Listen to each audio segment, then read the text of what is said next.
ഗൗതം, മോള മോട്ടി എവിടായിരുന്നു സർവീസ്? സർവീസിന്റെ കൂടുതൽ ഭാഗവും ലഡാക്കിലായിരുന്നു. മാധവൻ എന്നൊരു പട്ടാളക്കാരനെ അറിയും? മാധവൻ മോന്റെ ആരാ? എന്റെ ആരുമല്ല.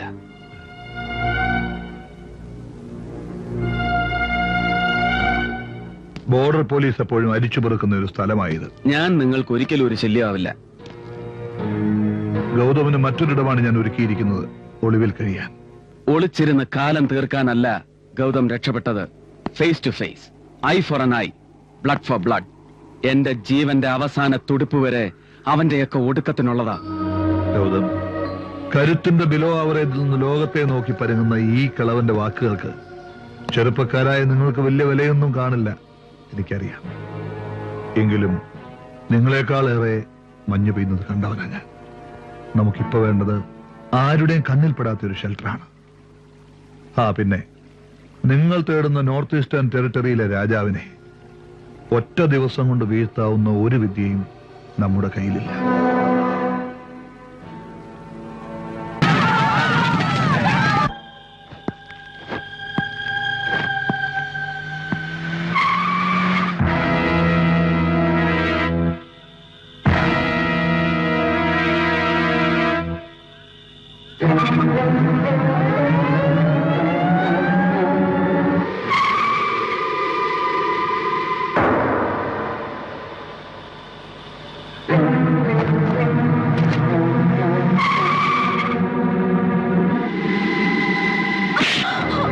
വിൻസെന്റ് സാബിന്റെ തലയറുക്കാൻ കൂട്ടുനിന്നതിന് എത്ര തന്നു പ്രിൻസ് നിനക്ക്? പറയടി. കോടതിയിൽ നീ എനിക്കെതിരെ വിളിച്ചു കൂവിയ ഓരോ കള്ളമൊഴികൾക്കും അളന്ന് തൂക്കി നീ വാങ്ങിക്കൂട്ടിയ ടീ എസ്റ്റേറ്റുകളും ഡൽഹിയിലെ ഫ്ളാറ്റുകളുടെ കണക്കുകളും ഗൗതം അറിയില്ലെന്ന് കരുതി അല്ലേ? ഇങ്ങോട്ട് തന്നതെല്ലാം 1000 നന്ദിയോടെ ഗൗതം അങ്ങോട്ട് തിരിച്ചു തരുന്നു. അതാണ് ശീലം. വേണ്ടെന്ന് പറയരുത്. 2 കൈയും നീട്ടി സ്വീകരിക്കണം ഷീല മേം സാബ്.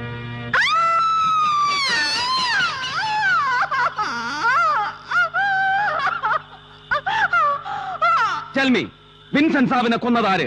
സൽമാനോ അമലേന്ദു എവിടെ? സത്യം പറഞ്ഞില്ലെങ്കിൽ കൊന്ന് മഞ്ഞിൽ താഴ്ത്തുന്നെ. കൊലമരത്തിന് ഒരടി താഴെ നിൽക്കുന്നവന്റെ മനസ്സിലില്ലാത്തത് മനുഷ്യത്വം മാത്രമാണ്. ഞാൻ നിന്നെ ഇന്ന് അറിയിക്കാൻ പോകുന്നതോ അത് തന്നെ. ചതി ഉടലിൽ മാത്രമല്ല, മനസ്സിലും സർപ്പ സൗന്ദര്യം കൂടിപ്പോയവളോട് ഇങ്ങനെ അല്ലാതെ പിന്നെ എങ്ങനെ പെരുമാറണം? ഞാൻ നിന്നെ നെഗറ്റീവ് ആംഗിളിലൂടെ നോക്കി പ്രാപിക്കാൻ വന്നു. കാമം കൊണ്ട് സമനില തെറ്റിയ ഞാൻ നിന്റെ വിഭ്രമിപ്പിക്കുന്ന സൗന്ദര്യത്തിന് മുകളിൽ തീ കോരിയിട്ടു. ലഹരി മൂത്തപ്പോൾ സീമന്തരേഖയിലെ സിന്ദൂരം ചുണ്ടുകൾ കൊണ്ട് ബലാത്കാരമായി തുടച്ചെടുത്തു. ഒരു സ്റ്റഡ്ബുള്ളിന്റെ കരുത്തോടെ നിന്നെ ഞാൻ കീഴടക്കി. അല്ലടി തൊടാൻ അറയ്ക്കുന്ന ഒരു രൂപത്തിലും ഗൗതം തൊടില്ല, തൊട്ടിട്ടുമില്ല. അറയ്ക്കുന്ന നിന്റെ പൂമേനിയുടെ ശുദ്ധി ഞാൻ അറിയുന്നതിന് പകരം മരം കോച്ചുന്ന ഈ തണുപ്പത്ത് ഇവൻ ഈ വിത്തുകാളെ അറിയും. ലഖൻ, യേ രഹാ തേരാ ശിക്കാർ, ഏഷ് കരോ.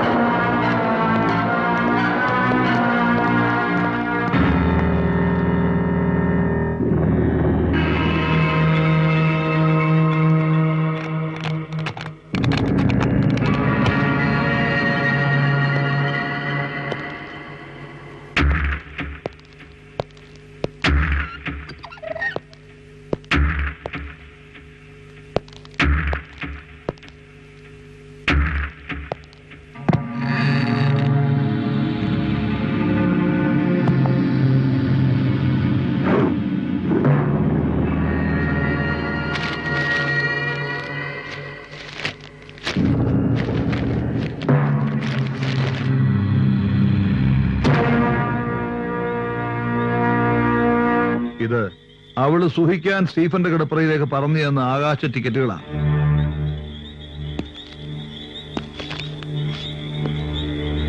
ബാറ്റൺ ഹൗസിന്റെ ഇരുട്ടറയിലേക്ക് ആദ്യം കടന്നു വരുന്നവൻ സ്റ്റീഫൻ ആയിരിക്കണം. പ്രിൻസിന്റെ വലം കൈ. ആ വലം കൈ പ്രിൻസിന് ഇനി ഒരു അധിക പറ്റ. വെട്ടിയെടുത്താൽ വേദനിക്കണം പ്രിൻസിന്.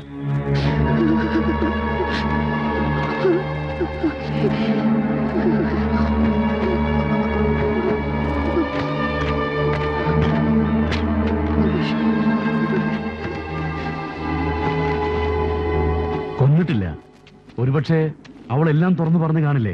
Mister Stephen, upset ആകണ്ട.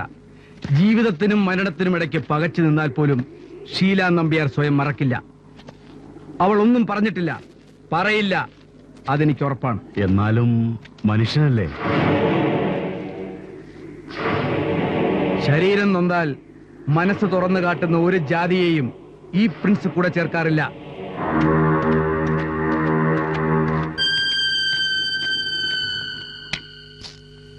സ്റ്റീഫൻ പോവാൻ തന്നെ തീരുമാനിച്ചല്ലേ? ആ, എനിക്കിപ്പോ ആ നായരും തന്റെ ചേട്ടനും വിശ്വാസമില്ലടോ.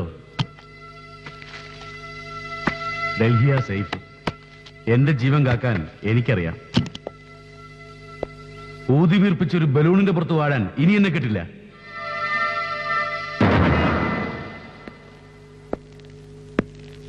പ്രിൻസ്,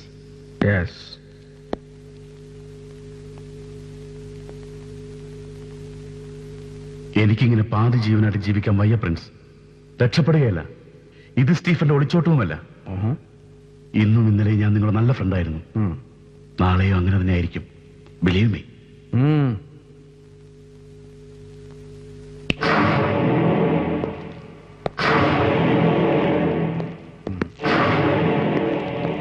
ഇനിയും കണ്ട് കൊതി തീരാത്ത ഒരു പകൽക്കിനാവ് മാത്രമാണ് അവന് ഡൽഹി.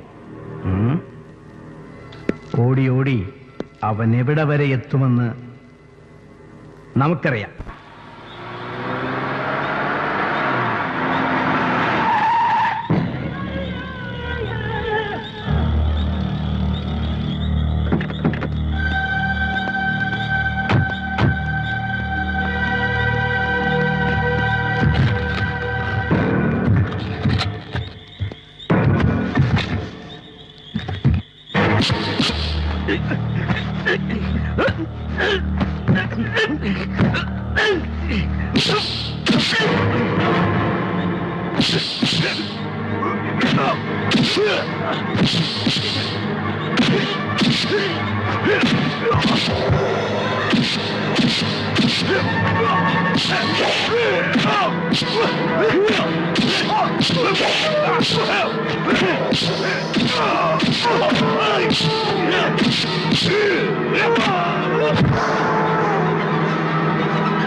സ്റ്റീഫൻ ഇനിയും ഡൽഹിയിൽ എത്തിയിട്ടില്ല, എത്തില്ല.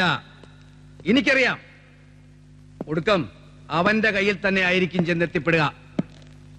നാളെ എവിടെയെങ്കിലും കാണാം അവന്റെ ശവം. മാർട്ടിൻ, നീ ആ പെണ്ണെ തുറന്നുവിട്. അമലേന്ദുവിനെ അവൾ ഓടി ഓടിച്ചെന്നെത്തുന്നിടത്ത് അവനുണ്ടാവും. ഗൗതം,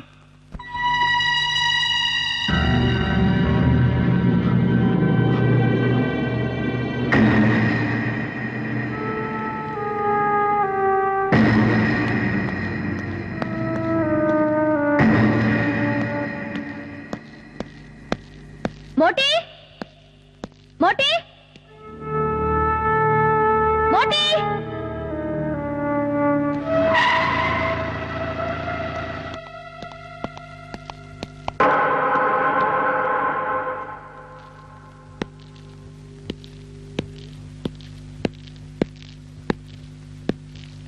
മേജർ, ഇനിയെങ്കിലും സത്യങ്ങളെല്ലാം ഗൗതമിനോട് തുറന്നു പറയുന്നതല്ലേ നല്ലത്? വേണ്ട, ഞാൻ അവന്റെ അച്ഛനാണെന്ന് പറയാനുള്ള സമയമല്ല ഇത്. അവന്റെ മനസ്സിലിപ്പോ എങ്കിൽ എന്റെ മോളെ, അവളെ കൊന്നവരോടുള്ള പ്രതികാരമാ. ആ തീ കടാൻ പാടില്ല ചാർലി.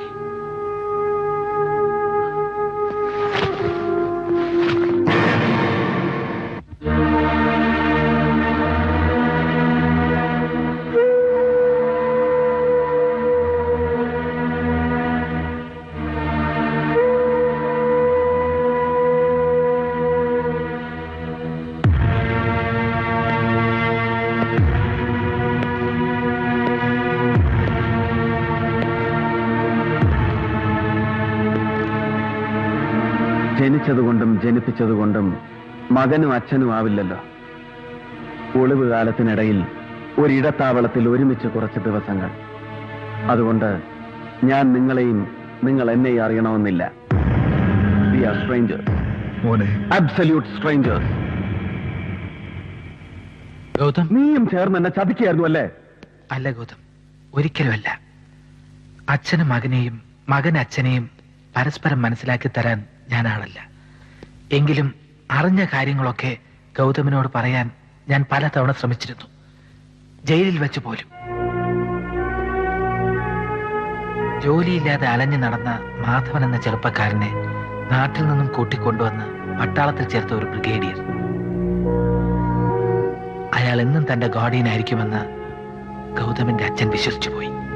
ആ ബ്രിഗേഡിയർ പലരെയും ഏൽപ്പിക്കാൻ പറയുന്ന ഫയൽ കേസുകൾ എന്താണെന്ന് അറിയാൻ മേജർ ഒരിക്കൽ പോലും ശ്രമിച്ചില്ല. ബ്രിഗേഡിയർ തന്നെ ഒരു സ്പൈ ആക്കി മാറ്റിയ വിവരം മേജർ അറിഞ്ഞിരുന്നില്ല. അറിഞ്ഞപ്പോൾ അല്ലെന്ന് പറഞ്ഞൊഴിയാൻ ആ മനുഷ്യന്റെ കയ്യിൽ തെളിവുകളൊന്നുമില്ലായിരുന്നു. തനിക്ക് പകരം തന്റെ ഭാര്യയും കുട്ടികളെയും വേട്ടയാടുമെന്ന് അദ്ദേഹം ഒരിക്കലും കരുതിയില്ല. ഇനി ദുഷ്ടനെന്ന് പറഞ്ഞ് ശപിക്കുന്നതിന് പകരം നല്ലവനെന്ന് കരുതി നമിക്കുന്നത് കൊണ്ട് മകന് ഗുരുത്വമേ ഉണ്ടാവും. അച്ഛാ,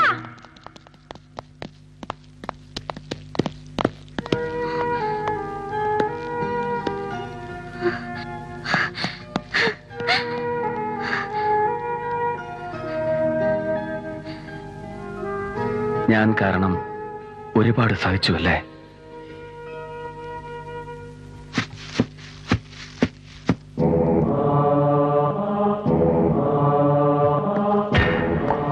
മക്കൾ ഇവിടെ നിൽക്കണ്ട, വീട്ടിലേക്ക് വയ്ക്കൂ. ഗൗതം, നിങ്ങൾ അകത്ത് പോകും.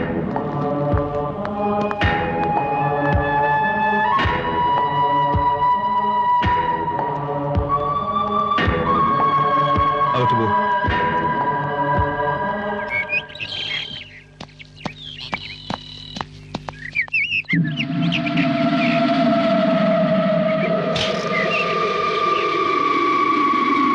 ആരും സംശയിക്കാത്ത ഈ ടിബറ്റൻ ബോർഡറിൽ നിന്നെ തുറന്നുവിട്ടത് ഇതിനായിരുന്നടി.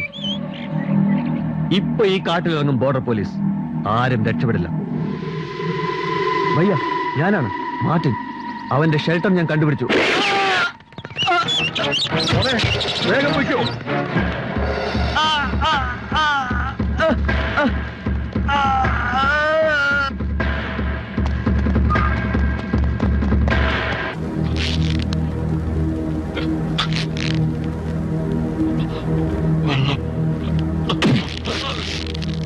തരില്ല.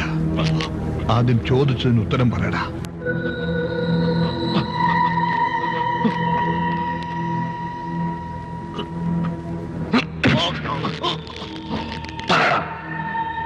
സൽമാൻ സൽമാൻ എവിടെ?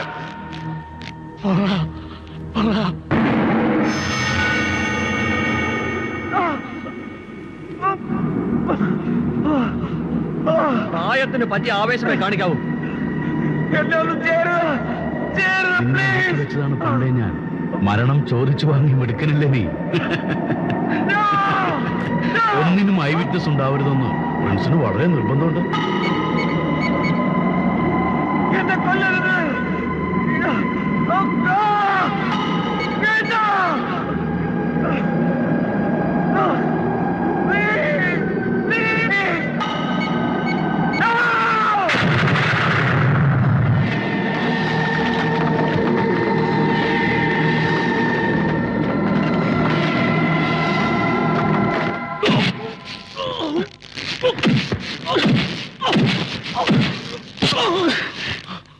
വിൻസെന്റ് സാബ്, ടിബറ്റൻ മോഡല് ബഹർ ഹവേലി